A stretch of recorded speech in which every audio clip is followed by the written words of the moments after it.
Good morning, kids. Today I will teach you our rights and duties.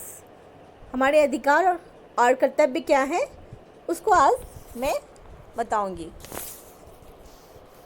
Every country has a set of rules according to which the government governs the country. क्या है? हर देश के नियमों का एक set होता है जिसके अनुसार सरकार देश पर शासन करती है. This set of rules is called constitution. Our country also has a constitution. The constitution of India is the longest written constitution in the world. क्या है कि हमारे देश का संविधान भी, भारत का संविधान दुनिया का सबसे लंबा लिखित संविधान है. क्या it came into effect on 26 January 1950 and India became a republic. Since then, this day is celebrated as our Republic Day. 26 जनवरी 1950 को यह लागू हुआ था और भारत एक गणतंत्र दिवस बन गया. तब से इस दिन को गणतंत्र दिवस के रूप में मनाया जाता है.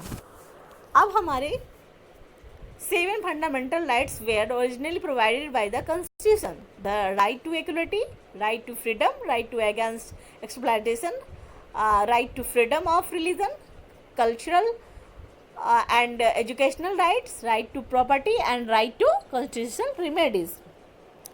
भारत के क्या है 7 मौलिक अधिकार मूल रूप से संविधान द्वारा प्रदान किए गए हैं. ये समानता का अधिकार, स्वतंत्रता का अधिकार, शोषण के खिलाफ अधिकार, धर्म की स्वतंत्रता का अधिकार और सांस्कृतिक और शैक्षिक अधिकार और संपत्ति का अधिकार और फिर क्या है संवैधानिक अधिकार.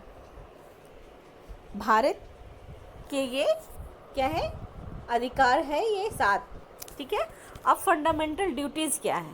The constitution of India expect the citizens to perform certain duties toward the country.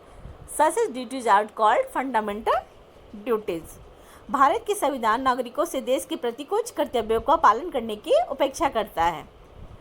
Some of them are, ऐसे कर्तव्य उनमें से हैं कौन से?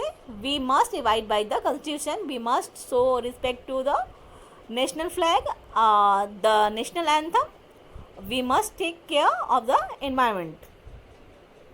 क्या है कि हमें संविधान का पालन करना चाहिए, राष्ट्रीय ध्वज का और राष्ट्रगान का सम्मान करना चाहिए, हमें पर्यावरण का भी ध्यान रखना चाहिए.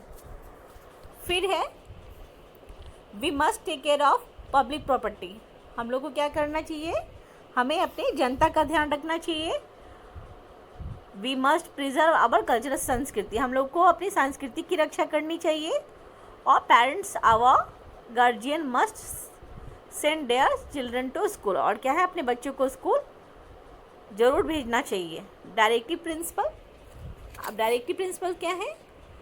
Our constitution leads some guidelines for the government to ensure the welfare of the people. These are the called directive principle. हमारा संविधान लोगों के कल्याण के लिए सुनिश्चित करने के लिए सरकार कुछ दिशा निर्देश देती है जिसे सूचीबद्ध किया जाता है. उसे क्या कहते हैं? Directive principle. तो क्या है डायरेक्टिव प्रिंसिपल्स?